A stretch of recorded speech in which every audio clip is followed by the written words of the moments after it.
এখন থেকে ৮-৯ মাস আগেও বিএনপির ক্ষমতায় আসা ছিল নিশ্চিত, কিন্তু দিন যতই সামনে এগুচ্ছে ততই তাদের ভবিষ্যতের পথটুকু ঘোলাটে হয়ে আসছে।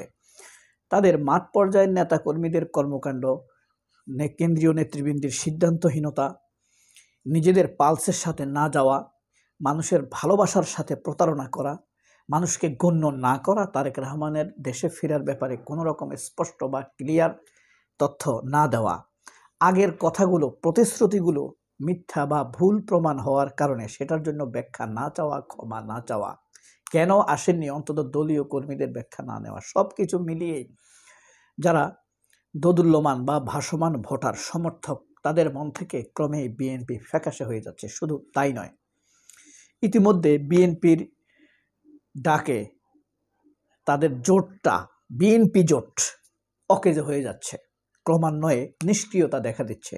বলতে পারেন বিএনপি জোট অকেজ। এবং সর্বশেষ তার প্রমাণ হলো এনসিপি বিএনপির ডাকে সাড়া দেয়নি, বিএনপির সাথে এনসিপি যাচ্ছে না।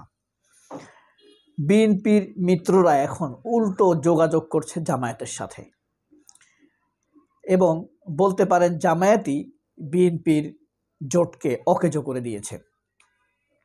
সেটা কিভাবে?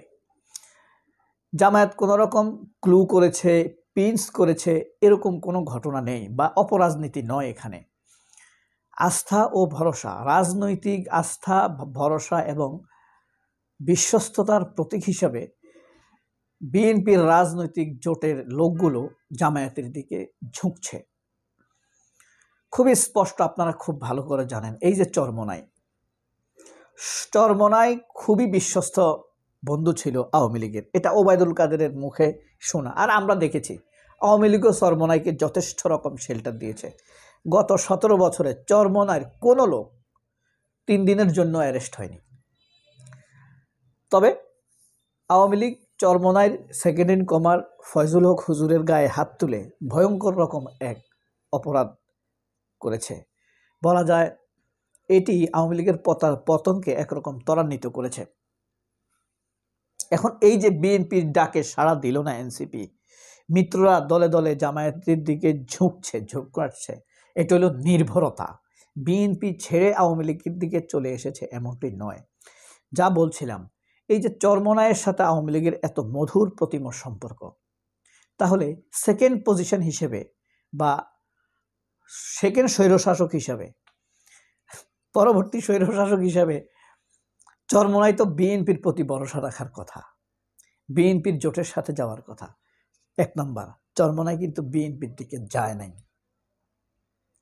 যদিও বিএনপিকে মানুষ প্রো ইসলামিক মনে করে, ইসলামিক জাতীয়তাবাদী মনে করে, বাংলাদেশি জাতীয়তাবাদী মনে করে, কিন্তু খেয়াল করলে, আরও একটু খেয়াল করলে দেখেন, গেছে কে?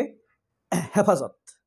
যেই হেফাজতের কোনো রাজনৈতিক পাত্তাই নাই। আমরা হুজুর হিসেবে তাকে সম্মান করি, যদিও সে উল্টা পাল্টা আজে বাজে কথা বলে ইসলামের মধ্যে বিভেদ সৃষ্টি করে। যারা ইসলামের মধ্যে ঐক্য হলো 1 নম্বর ফরজ। আপনি নামাজ নিয়েও অনৈক্য করতে পারবেন না, নামাজ নিয়েও অনৈক্য করতে পারবেন। ঐক্য হলো ফরজ।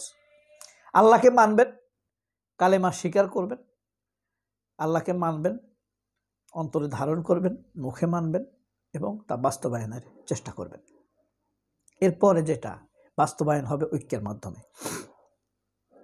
সেই ঐক্য বিরোধী হেফাজতের লোকরা, এই ঐক্য বিনাশী বিরক্তিকর মুখগুলো এখন বিএনপির সাথে। তাহলে বিএনপির উপরে ভরসা রাখতে পারবে? এদিকে বিএনপির নেতা আমির খসরুর এই অমিত শাহের সাথে দেখা করা, মোদির সাথে দেখা করার জন্য কাতর হয়ে পিয়নের মতো গিয়ে বসেছিল। একসময় আমরা দেখতাম শেখ হাসিনা হোয়াইট হাউসের গিয়ে, মানে আমেরিকা গিয়ে, মানে হোয়াইট হাউসের একজন পিয়নের সাথে একটি ছবি তুলে তারপরে ওয়েবসাইটে দিত, সরকারি ওয়েবসাইট দিত, আওয়ামী লীগের ফেসবুকে দিত, পিয়নের সাথে ছবি তুলে দেওয়ার জন্য। পাগল হয়ে যেত যে আমেরিকার কারোর সাথে বৈঠক করছে, হাসিনার এসব কাজে আমেরিকার সমর্থন, এসব কথা প্রমাণ করার জন্য, আওয়ামী লীগের সাথে হাসিনার সম্পর্ক আছে এটা প্রমাণ করার জন্য। তাহলে মানুষ আর তার পতনের জন্য আন্দোলন করবে না। এখন আমরা দেখি আমাদের দেশের মর্যাদা আরও এক স্তরের নিচে নেমে গেছে। আমির খসরুরা বসে থাকে এখন মোদির কাছে। আরে বেটা, দালালি যদি করবি যা সৌদি আরবের কর, আমেরিকার কর, বড় কোনো দেশের কর। এরা পায়খানা নাই, এদের 40% লোকের বাথরুম নাই, এদের কোনো স্মার্টনেস নাই, এদের সত্যবাদিতা নাই, নীতি নাই, টাকা নাই, পয়সা নাই, এদের যায় ভারতের দালালি করতে। এদের মতো এত ছোট লোক ভাই, ভারতের যদি মানে দালালি আওয়ামী লীগ করে তাড়াইছে মানুষ, যদি বিএনপি করে বিশ্বাস করেন তাড়াবে, আরো নোংরাভাবে, আরো মারাত্মকভাবে বিএনপির পরিণতি হবে। আমি বললাম আজকে, বেঁচে থাকলে আল্লাহ দেখাবে। আর যদি জামাত হয় তবুও মানুষ তাদেরকে ছাড়বে না। কারণ কি জানেন, যদি দালালি তোদের করাই লাগে তো তোরা আমেরিকার দালালি কর, ইউরোপীয় ইউনিয়নের দালালি কর বেটা, ঠিক না? এই ছাপড়ি মাপড়ির গোবর খাওয়া, এদের দালালি করার কোন অর্থ আছে? আমি জামাতকে এই ব্যাপারে সতর্ক করে দিলাম।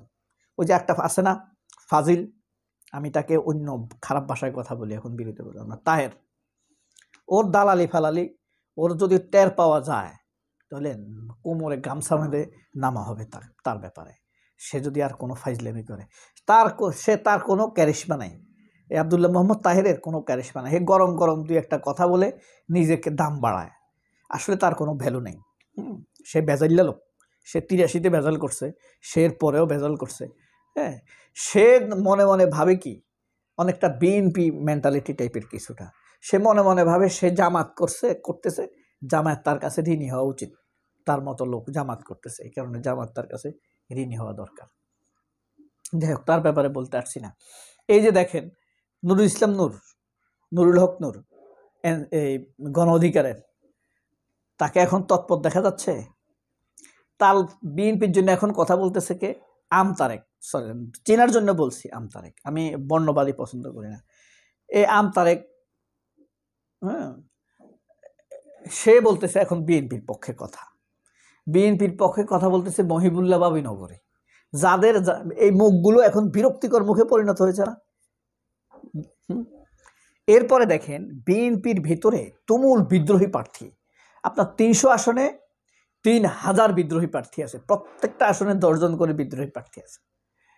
তো বিএনপির উপরে এই যে ধরেন বিএনপি এই যে জোটদেরকে আসন ছেড়ে দিচ্ছে না, কিছু কিছু লোককে দিবে না, সেই আসনগুলোতে বিদ্রোহী প্রার্থীরা ওই লোককে, জোটের লোককে জিততে দিবে না। দিবে না মানে দিবে না, বুঝতে পারছেন? দিবে না মানে দিবে না।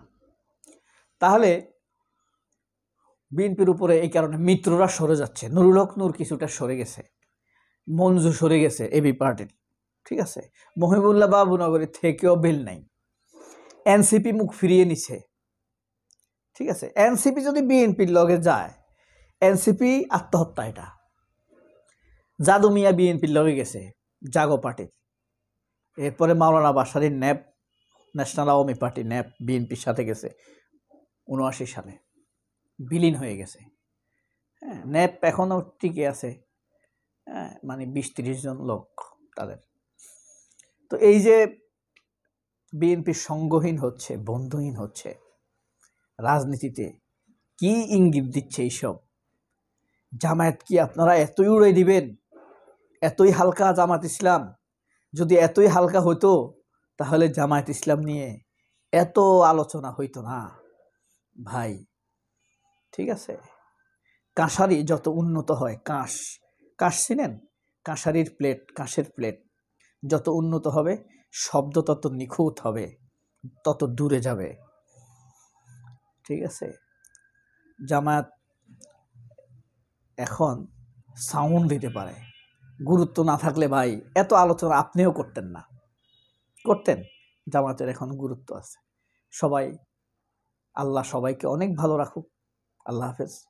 আমাকে দোয়া করবেন, আমি যেন নিখুঁতভাবে 5 ওয়াক্ত নামাজ পড়তে পারি আরামের সাথে, দিল লাগিয়ে। আর আমি যেন মানুষকে প্রবল সালাম দিতে পারি। আমি সালামের প্রচলন করতে চাই আমার জীবনের। আল্লাহ যেন এটাকে মোটো করে দেয়। আসসালামু আলাইকুম।